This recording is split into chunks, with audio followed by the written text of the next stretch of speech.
assim com o filho. No caso, eu tenho uma filha, né? E às vezes a gente tem uma comunidade, e aí não foge a minha emoção foge dessa parte mais racional, mas eu tenho que aplicar isso sim. Ótimo. Bom dia a todos, sejam muito bem-vindas, né, ao nosso encontro de hoje. Eu estou perguntando aqui se alguém já conseguiu aplicar alguma coisa do que a gente já estudou sobre comunicação não violenta, e a Mônica falou que ainda, né, está com desafio, dificuldade, mas, né, que precisa. Nara e Regina, vocês querem compartilhar dentro do que a gente já viu, se vocês conseguiram aplicar alguma coisa?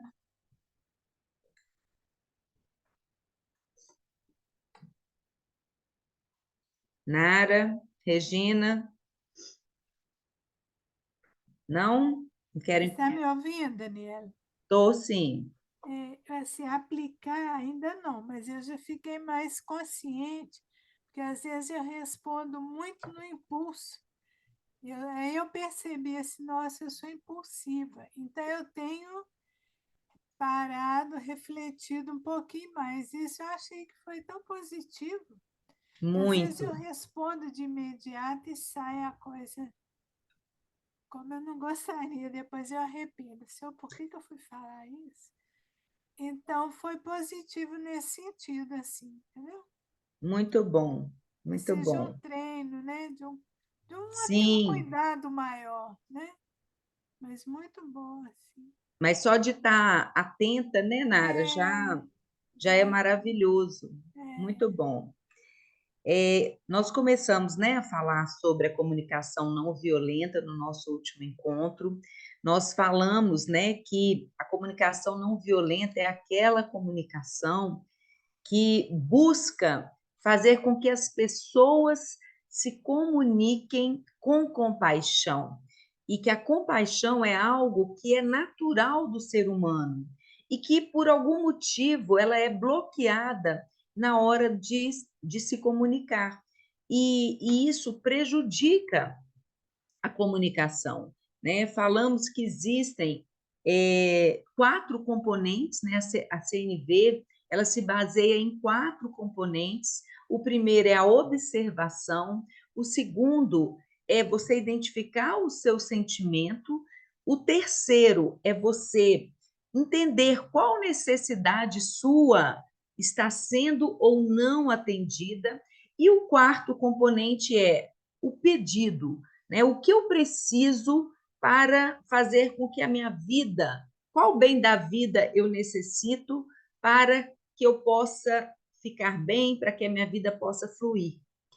E nós começamos a falar na última terça-feira que existem algumas maneiras de se comunicar que elas são alienantes da vida, que elas bloqueiam qualquer tipo de compaixão, né? E nós falamos que essa forma de comunicar, ela está relacionada à forma de julgamentos.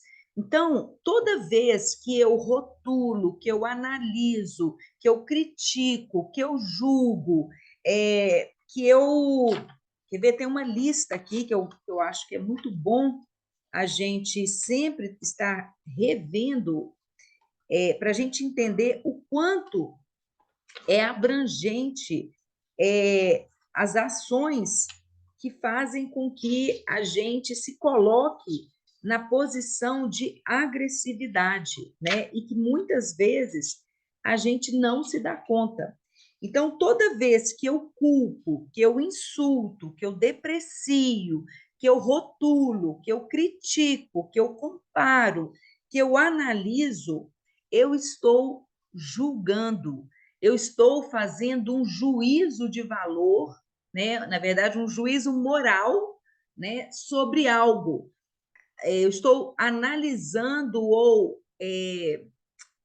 fazendo uma percepção segundo o meu filtro, né? E querendo que o outro seja como deve ser.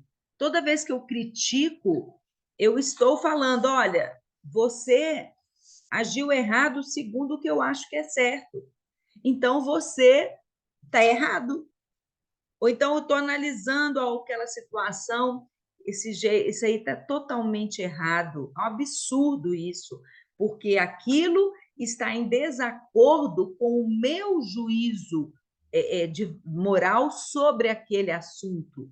E a partir disso, se não é concordante com aquilo que eu penso ou acredito, está totalmente errado. E aí, voltando um pouco à ideia que a gente já trouxe aqui, o grande perigo dessa comunicação alienante é que nós passamos a, a olhar, a classificar o mundo, as pessoas, as situações, as coisas entre o certo e o errado, né?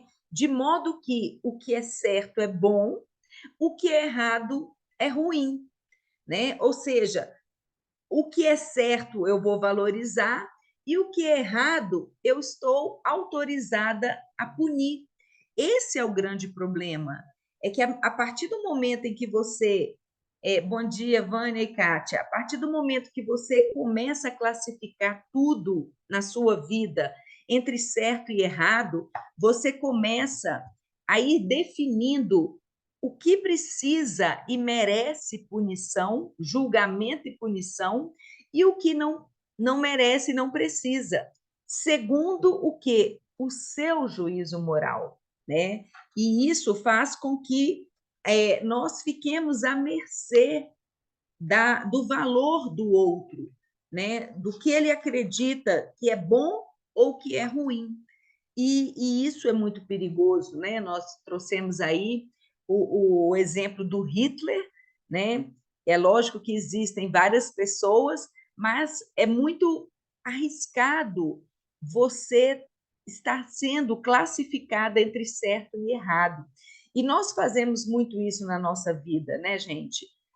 A gente aprendeu ao longo da vida com os nossos pais o que é certo e errado, formamos crenças sobre o certo e errado, e mesmo na vida adulta, depois que a gente já percebe que muitas coisas não têm muito sentido, a gente tem uma grande dificuldade, né, de mudar padrões, né? Mesmo sabendo, por exemplo, numa família de comerciantes, mesmo sabendo que você pode ter a profissão que você quiser, você sabendo que a questão da profissão ela está relacionada à vocação, está relacionada a propósito, está relacionada à personalidade.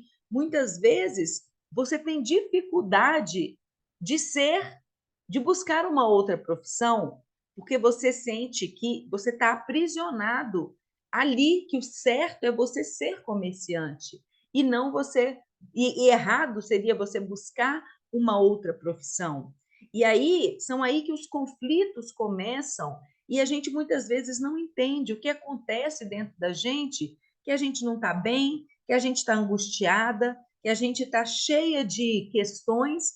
Por quê? Porque estamos nos analisando sobre o que é certo e errado, se eu estou agindo certo ou errado. Primeiro, em relação à minha família, né? Porque todo esse juízo moral que nós construímos do certo e errado, né? Ele é fruto dessa consciência arcaica que nós já falamos, é fruto da nossa ancestralidade, é fruto da nossa família, né? Então, primeiro vem essa construção familiar, depois vem muito da nossa cultura, né? A cultura do país ou da região na qual você mora, onde você foi educado, a questão religiosa que está inserida nesse contexto. Depois vem ainda os padrões da sociedade em que você vive, né? No Brasil, você tem várias coisas que são consideradas certas e que seriam consideradas erradas na Europa, por exemplo, né? Então, são várias camadas, né, de conceitos pré-estabelecidos que nos coloca sempre a refletir e nos convida a fazer essa classificação das pessoas, de nós mesmas, do mundo, sobre o que é certo e o que é errado, né? E quando você se vê nesse lugar, você automaticamente é conduzida a entender o que é errado precisa ser punido, precisa ser extirpado, merece sofrer, merece punição. E a mesma coisa, esse mesmo movimento nós fazemos conosco. Não sei se vocês já perceberam, quando vocês percebem que fizeram algo totalmente inadequado, que fugiram aos padrões que você aprendeu, né, de moral, de ética, ou que fugiu simplesmente ao seu padrão familiar, ao seu padrão religioso, ao seu padrão cultural, ao modelo da sociedade em que você vive, você começa a se punir. E isso é muito sutil.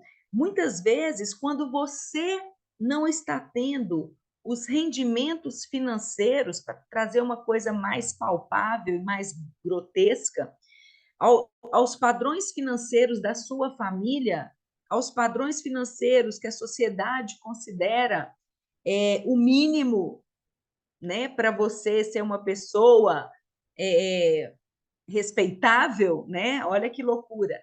Você começa a se sentir uma Zé Ninguém, uma pessoa destituída de valor, e você começa a se punir, você diz que você não vale nada, que você não merece nada, porque você não dá conta de fazer o mínimo exigido, né? E num nível muito mais profundo e íntimo, quando você não tem o padrão de beleza que a sociedade considera como um padrão exigível, né?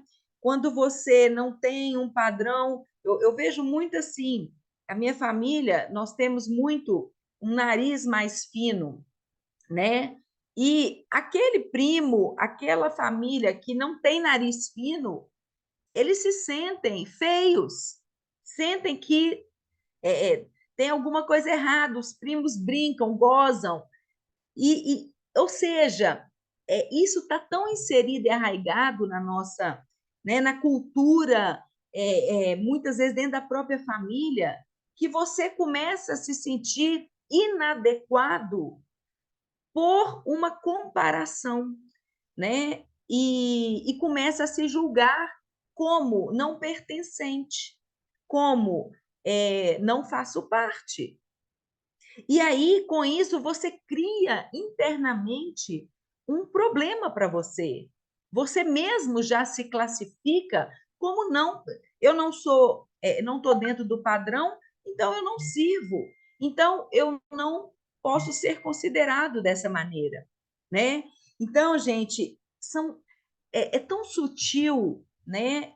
Porque o que a gente aprende ao longo da nossa vida, mesmo depois de adultos, quando nós não temos mais os nossos pais para nos cobrar ou para nos ensinar ou nos colocar o que é certo e errado, nós continuamos a nossa vida como os juízes que estão, nós nos tornamos os nossos próprios juízes e dizemos para nós: você está errada, a hora que você fez, você tá, merece punição.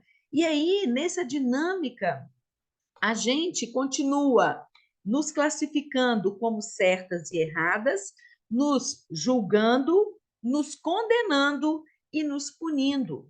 E muitas vezes, por mais de uma vez, em razão das mesmas situações, né? Você não presta para nada, tá vendo? Olha aqui o que você faz. Nossa, mas que burra! Nossa, sabe? E como é preciso estancar esse padrão de comportamento, não apenas em relação ao outro, mas principalmente em relação a nós mesmos. Por quê? Porque é a autoimagem que nós temos de nós, é a forma como nós nos tratamos, é que determina a forma como os outros vão nos tratar, né? Aquilo que nós fazemos conosco, o limite do que fazemos conosco é o limite do que permitimos que os outros façam conosco. Quando nós nos tratamos muito mal, nós permitimos que o outro nos trate muito mal, que nos humilhe, que nos subjugue. À medida em que nós vamos nos respeitando, nos amando, cuidando de nós, nós restringimos esse limite também para o outro, né? Então, o outro vai até onde eu vou. Então, é muito importante que nós não sejamos carrascas de nós mesmos, porque nós vamos autorizar que o outro seja carrasco de nós e depois não entendemos por que, que o outro nos humilha, por que, que o outro nos trata mal. Porque se você se trata mal, você inconscientemente, você deu o limite de tolerância para a sua mente do que você é capaz de absorver e do que você merece. Porque quando você faz algo com você, quando você se pune, você se coloca de castigo, né? Você diz para você, você não vai receber isso, você não vai nessa festa porque você está gorda, porque você está feia, você não vai sair porque as pessoas não olham para você, porque o que adianta você sair? Nada acontece. E aí você, porque ninguém olha para você, você começa a se colocar num lugar de se colocar de castigo. Você não vai sair porque você é feia. Você não vai sair porque você está gorda. Você não vai sair porque ninguém gosta de você. E às vezes, quando a gente está se sentindo mal, muitas vezes a gente se coloca nesse lugar. E aí mas a gente inverte o discurso e fala assim, não, eu não vou sair porque eu estou feia, mas na verdade você está se colocando de castigo, né? E é tão importante entender que você inconscientemente você está se punindo e você está se colocando no lugar de errada. E à medida quanto mais você faz isso, mais você autoriza que o outro faça também, tá? Então, quando a gente fala, né, voltando aqui, dessa comunicação alienante da vida, por que que ela é alienante? Porque ela não promove o entendimento entre as pessoas. Ela, na verdade, afasta as pessoas. É uma comunicação que agride as pessoas, né? Agride a nós mesmas, agride ao outro e faz com que o outro reaja de duas formas, ou se defendendo ou atacando. E sempre que há uma comunicação violenta, a reação da pessoa é agredir também, é ser violento também, né? E a violência tanto na defensiva quanto no ataque. E aí nós começamos a falar, né, de quais seriam essas. Falamos da comparação como uma forma de comunicação violenta, e hoje nós vamos falar da negação da responsabilidade, que também é uma forma de comunicação alienante da vida. Por quê? Porque ela não traz, ela não busca o entendimento. Então, o que seria essa negação da responsabilidade? É quando você age e não se responsabiliza pelos seus atos. Você traz muitas vezes aquelas frases assim: ah, eu fiz porque eu tive que fazer, né? Eu fiz porque fulano mandou, eu fiz porque eu não tive escolha. Então, essa comunicação onde não tem uma autoria, né, clara, ela sempre foge à responsabilidade. E toda vez que você se exime de responsabilidade, você não tem, é como se não tivesse um autor ali para assumir aquilo que está acontecendo.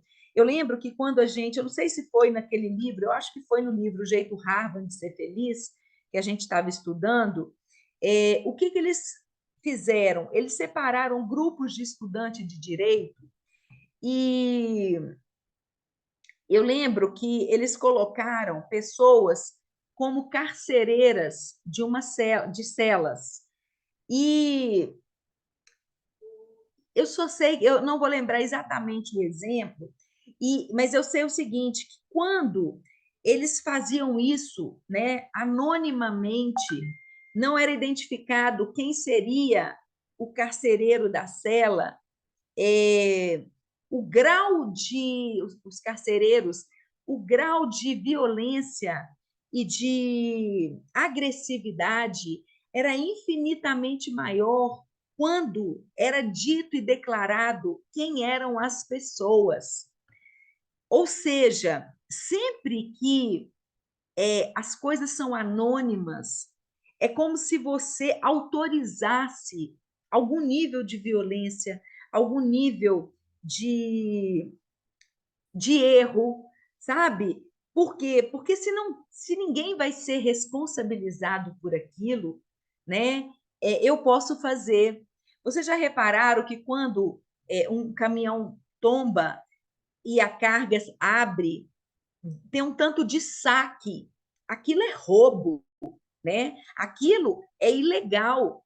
Mas como não tem ali um controle, não tem a polícia, não tem alguém que está com uma arma para afastar as pessoas, todo mundo vai lá e pega. Por quê? Porque não tem como você me identificar. Está todo mundo fazendo, por que eu não vou fazer? Por que eu estou errado? Né? E isso a gente chama da massa burra, né? Da massa de manobra, que é uma massa onde não se tem a autoria.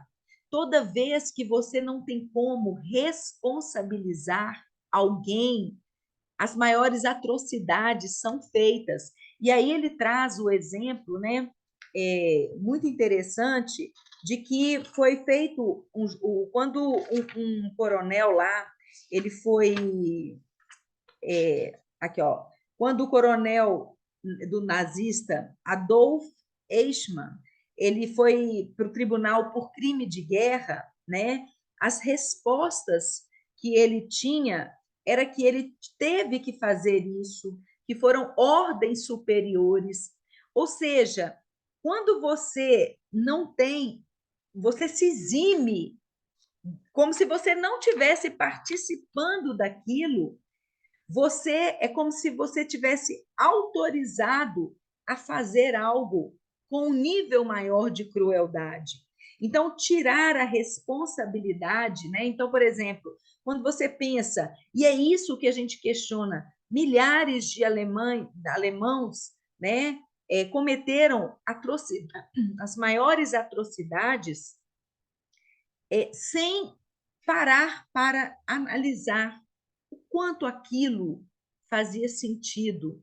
E é exatamente porque se eximiram de responsabilidade.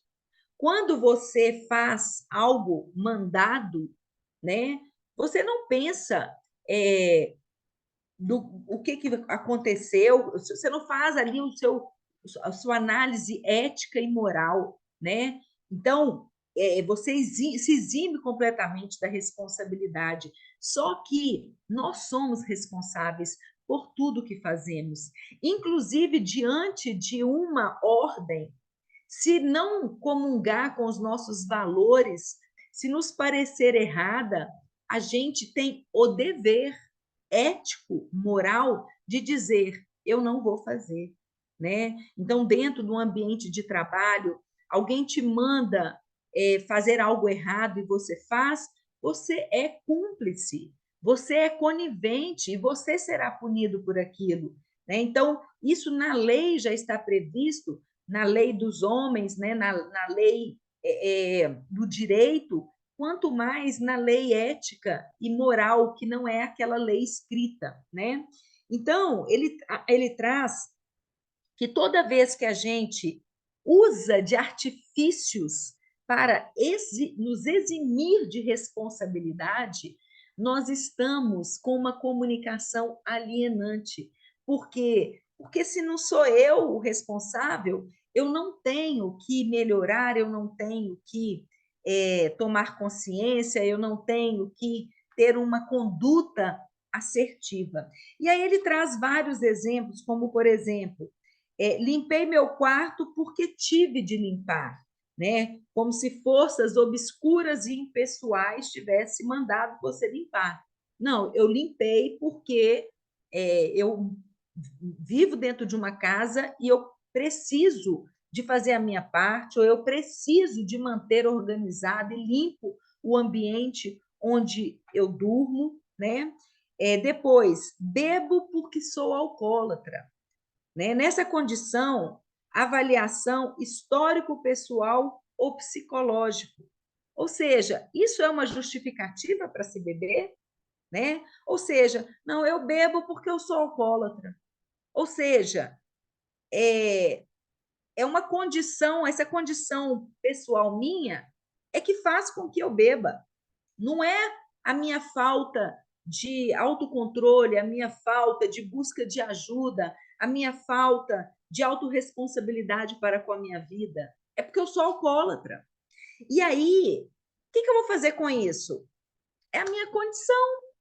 Então, eu estou sujeita a ela. Eu não tenho nada que eu possa fazer a respeito dela. Vocês percebem o quanto isso exime as pessoas de uma postura diferente, de uma mudança que está no controle delas? Depois, bati no meu filho porque ele correu para a rua. Ora, ato dos outros, né? Eu bati porque é ele que fez um negócio errado. Ora, eu poderia ter chamado a atenção dele, eu poderia ter sentado com ele e conversado, né? Isso não é motivo, a atitude do outro não justifica e não é o motivo da minha atitude. Isso é falta de autorresponsabilidade, né? Mentir ao cliente porque o chefe me mandou mentir, ordens da autoridade. Ora, o chefe pode ter me mandado mentir, mas a minha ética e a minha avaliação própria deveria ter dito não, deveria ter delimitado. Ou seja, eu estou me eximindo de responsabilidade. Comecei a fumar porque todos meus amigos fumam. Ora, se todo mundo fuma, eu não vou fumar? Né? Ou seja, uma falta absurda de autorresponsabilidade, né?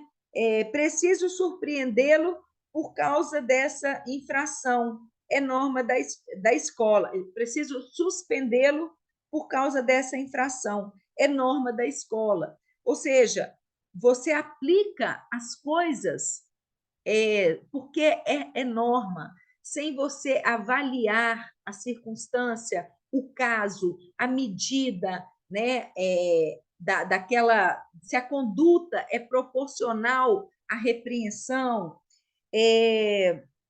Detesto ir trabalhar, mas vou porque sou pai de família. Papéis determinados pelo sexo, idade e posição social.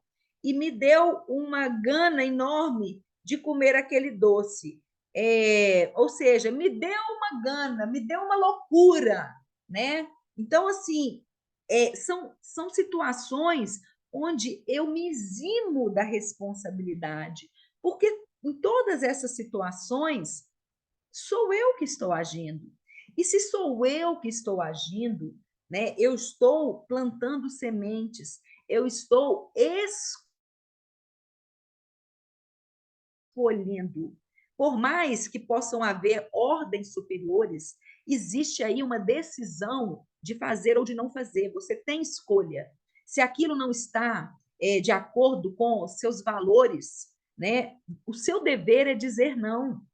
E entender que, mesmo que o outro tenha te ordenado a decisão de fazer ou não é sua. E você será responsabilizada por ela. E você sofrerá as consequências das suas ações, porque são suas, não são do outro, né? E aí ele traz o exemplo, né, de um seminário onde uma mulher falou que ela tinha que cozinhar em casa. Ela detestava cozinhar, mas que há 20 anos ela cozinhava porque ela tinha que cozinhar. E aí, ali no seminário, depois dessa explicação, né, porque como se ela tivesse de fazer porque ela tivesse, sendo que ela odiava. E aí ele colocou ela para levar isso para a família, né, gente? Eu não vou cozinhar mais, eu odeio, porque tem coisas que são tão pesadas, né, que gera uma perda de energia tão grande que não tem nada justifica aquilo, né? Óbvio que eu preciso cozinhar porque eu não tenho uma colaboradora que faça isso e a minha família almoça em casa. Mas existem escolhas. Eu posso ensinar os filhos a cozinhar, eu posso revezar, eu posso preparar, contratar uma pessoa que venha só para fazer comida e congela. Quando você age, eu tive que, você está declarando que você não teve escolha. E isso é muito perigoso. A gente sempre tem escolha. A gente nunca tem que nada. Por mais que eu preciso trabalhar, porque eu preciso gerar recurso para minha família, né? Mas quando você trabalha em algo que você gosta, o trabalho te estimula, aquilo te faz feliz, então aquilo não se torna um peso, né? Mas eu preciso trabalhar para gerar recurso para minha própria vida, né? Mas você tem a opção, né, de muitas vezes buscar algo que seja mais leve. Você pode muitas vezes buscar construir algo e depois viver de renda para você não ter que trabalhar. Então, assim, quando você coloca as coisas nesses termos, é como se você não tivesse escolha. E não ter escolha é uma grande forma de justificar, de se eximir da responsabilidade. Mas o fato é que nós sempre, sempre temos escolha. Sempre existem caminhos. Muitas vezes eu não vejo ou eu não quero ver. E isso a gente precisa de ter a consciência sobre isso, né? Outras formas, né, de comunicação alienante da vida é fazer uma exigência. Olha só, comunicar desejos, os seus desejos, como se fossem exigências. Uma exigência ameaça os ouvintes explícita ou implicitamente, com culpa ou punição, se eles não a atenderem. É muito comum, né, pais agirem com os filhos exigindo. Vai lá buscar para mim, né?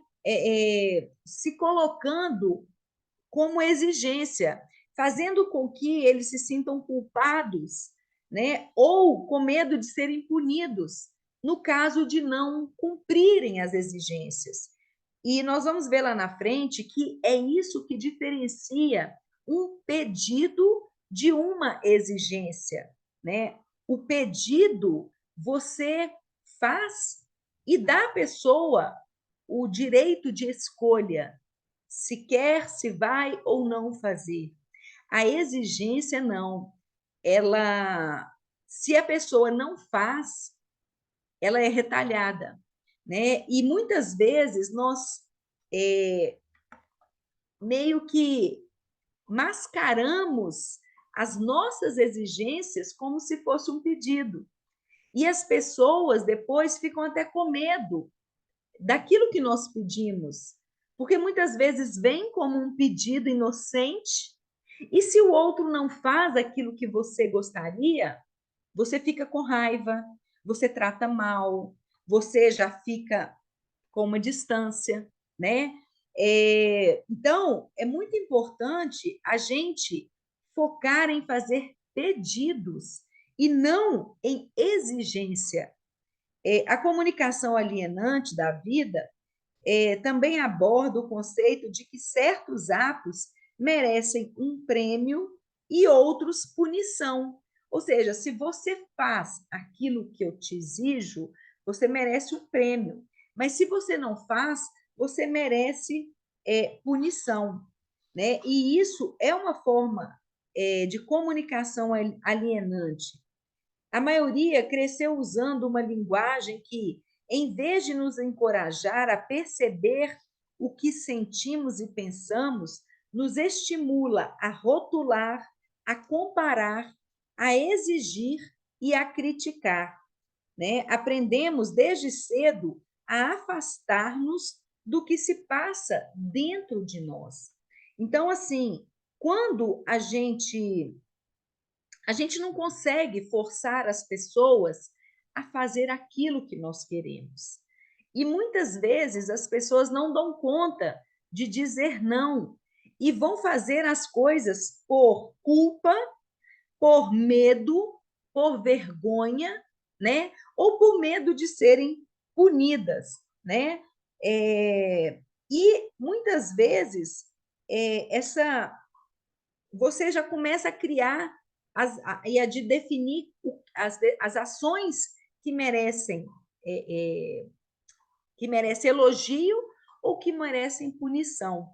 E aí ele traz que o grande desafio, né, creio ser do grande interesse de todos, que as pessoas mudem não para evitar punições, mas por verem que as mudanças as beneficiará. Só que ninguém muda ninguém. E a pessoa precisa de perceber, né, que algo que está sendo pedido vai beneficiar a vida delas como um todo. E é essa percepção que vai gerar um movimento da mudança, que precisa de ser algo interno delas e não externo a elas, né? Não como uma ameaça ou como algo que possa gerar vergonha, é, culpa ou um sentimento de inadequação. Né? Então, e aí nós vamos estar trabalhando, né, mais para frente, porque entendendo o seguinte, que muitas vezes, gente, nós mascaramos os nossos sentimentos, a forma como o que está acontecendo dentro de nós, com uma comunicação inadequada. Né? É muito difícil, nós não fomos ensinados a fazer contato com os nossos sentimentos. Né? E é sobre isso que nós vamos falar, né, ao longo desse estudo. No próximo encontro, nós vamos falar sobre avaliação, né? Avaliação e observação, a diferença entre esses dois, e possivelmente vamos entrar nos sentimentos. Então, dentro disso tudo que nós falamos, ressaltar a importância de assumirmos a responsabilidade por tudo o que nós fazemos, pensamos e sentimos. Toda vez que nós nos eximimos de responsabilidade, nós corremos o risco de sermos agressivos e altamente violentos para conosco e para com os outros. Então, com isso, eu finalizo a minha fala e abro para vocês trazerem algum questionamento ou algum ponto que chamou atenção, algo que vocês queiram compartilhar. A palavra está aberta. Dani, está me ouvindo? Estou sim. Bom dia, Vânia. Bom dia. É porque eu não levantei a mão porque eu estou dirigindo. Deixa eu te fazer uma pergunta. Eu fiquei meio confusa. Como é que você lida com a meritocracia na situação de que você merece ou não, já que tudo parece ser uma punição de acordo com o que a pessoa não alcança? Você entendeu? É isso aí que me deixou um pouco confuso, sendo que se a pessoa merece, ela recebe. Se ela não merece, ela não recebe. mas vai muito pela atitude dela alcançar aquilo que o outro impõe, né? Você entendeu? Entendi. Ah, Você está me falando mais na área profissional, né? não, eu falo na área profissional, mas na área pessoal também. Muitas vezes você é aceito num grupo. é, a sociedade funciona assim como um todo, né? Você concorda? Que é muito difícil quebrar esses padrões assim e falar, não, eu vou ser diferente, porque eu estou aqui para colocar o que eu sinto. Essa bandeira ela é meio ilusória, às vezes você não acha, não. Então você é expurgado pela maioria. O que você Sim, pensa disso? Tá no lado pessoal e lado também profissional falando também. Você vai ser mandado embora se você não atinge nenhuma meta, se você não está dentro daquilo, né? Entendeu? Como é que a gente, sabe, se age em relação a isso? Porque eu acho que é um efeito totalmente contrário do que você aprende na prática, né?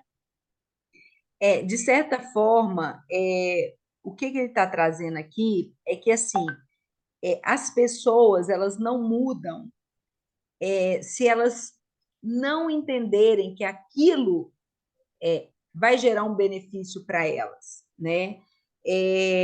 Não tem jeito de você obrigar ninguém a nada. E quando você obriga as pessoas a agirem sob uma ameaça, né? Olha, se você não alcançar a meta, né, você vai ser demitido. Se você não, porque é o seguinte, o que ele está trazendo é que as coisas deveriam ser colocadas da seguinte maneira: olha, você precisa ser proativo para gerar valor para a sua própria vida, para a vida de outras pessoas, entendeu? Então, quando você coloca as coisas nesses termos, então, por exemplo, você coloca, né? Todo mundo tem metas na vida, essa busca, né? Essa busca do mais, né? Não no sentido do mais de acumulação, mas do mais de crescer, né? De prosperar, de ter também, obviamente, isso está dentro desse impulso da vida. A vida vai para frente, a vida te convida ao movimento, a ir para frente. E tem muitas pessoas que estão paradas, que decididamente não querem, né? Então, ele está trazendo assim que não adianta, né, você exigir que isso precisa sob uma ameaça, né? Assim, e trazendo, porque a mudança ela vai ser individual e ela vem de dentro para fora, né? E não por uma pressão externa, ó, se você não fizer, você vai ficar de castigo, né? Que isso não tem como. A sociedade, né? Ela indiretamente ela pune. A gente vive num sistema assim de punição e recompensa o tempo inteiro, né? Exatamente porque ela está estruturada na base do certo e do errado. Se você faz certo, segundo o que eu digo para você fazer, você merece recompensa. Se você age errado, segundo o que eu mandei você fazer, ou o que eu falo que é certo, você merece ser punido, né? E, na verdade, o que ele vem é quebrar isso para que você comece a você mesmo analisar, fazendo contato com o seu sentimento e observando o que a situação que você vive gera dentro de você, para que isso venha de dentro para fora, para que você possa analisar o que te toca, o que você precisa, qual que é o bem da vida que você precisa, e você mesmo fazer esse movimento em relação a você e em relação aos outros. Quando a gente coloca, né, dentro de uma empresa ou dentro da vida, né, uma meta que se precisa alcançar, o que ele está trazendo é o seguinte, que essa meta ela precisa ser tomada para si.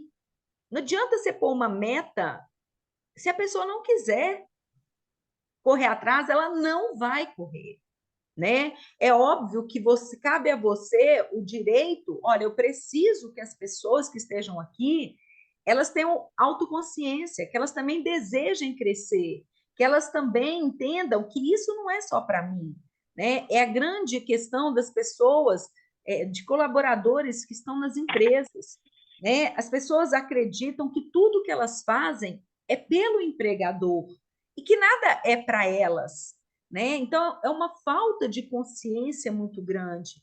E é por isso que a gente precisa de elevar o nível de consciência dessas pessoas através de treinamento, de capacitação. Por quê? Porque você tira essas pessoas do entendimento de que eu faço pelo outro. Eu não faço nada pelo outro. Tudo o que eu faço é pela minha vida, né? Então, assim, só que isso é um processo, né? Muitas pessoas, elas ainda são movidas, talvez a maioria das pessoas, movidas pelo medo da punição, né? Ah, eu vou trabalhar porque senão eu perco meu emprego. Eu não vou trabalhar porque eu amo fazer, construir, gerar valor para a vida das outras pessoas. Muitas pessoas vivem fazendo o que não gostam com medo de não achar uma outra coisa, né? Então, assim, é algo muito maior, né? E de um nível muito mais profundo de consciência, ou muito mais elevado de consciência, que ele quer nos convidar a ir. E, de fato, é real. Por quê? Porque quando você vê que aqueles grandes vendedores, os grandes líderes, os grandes gestores são aqueles que fazem porque aquilo gera valor para a vida deles, que amam gerar valor para a vida de outras pessoas, que são comprometidas, porque é uma coisa interna. Eles fazem por eles. É a vida deles. Eles se desafiam a ser melhores, a crescerem, a buscarem, e automaticamente eles buscam, enquanto o outro faz pelo patrão. E aí ninguém faz nada pelo patrão. Eu não vou fazer pelo patrão, eu vou fazer o mínimo possível para eu ficar aqui. Por quê? Porque aquilo não nasce deles.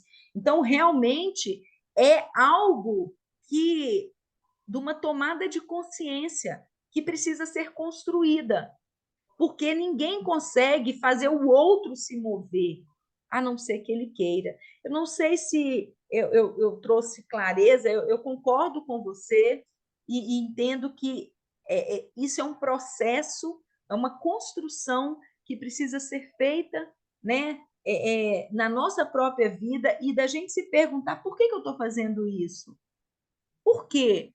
E no nível pessoal, começar sim a me desafiar. Qual o sentido disso? Isso fazia sentido para os meus avós, isso fazia sentido. Hoje não faz sentido mais, né? Como muitas vezes eu mesma, eu me colocava. Hoje eu até vou pôr um vídeo que eu falo o seguinte, que eu tinha muita peninha de mim. Teve uma época que eu tinha peninha de mim, né? Mas hoje eu não tenho pena de mim. Hoje eu já mudei isso não me cabe mais, porque eu cresci, né? Então, toda vez que alguma angústia, alguma situação menor quiser me puxar, eu falar assim: isso não me pertence mais, isso não me cabe mais. É eu tomar a decisão do que me cabe hoje, né? Dessa autorresponsabilidade. A minha vida é responsabilidade minha, 100%, em tudo que eu fizer, em todos os lugares em que eu me colocar, consciente ou inconscientemente. É lógico que isso é desafiante e é uma construção, porque tem pessoas com um nível de consciência baixíssimo.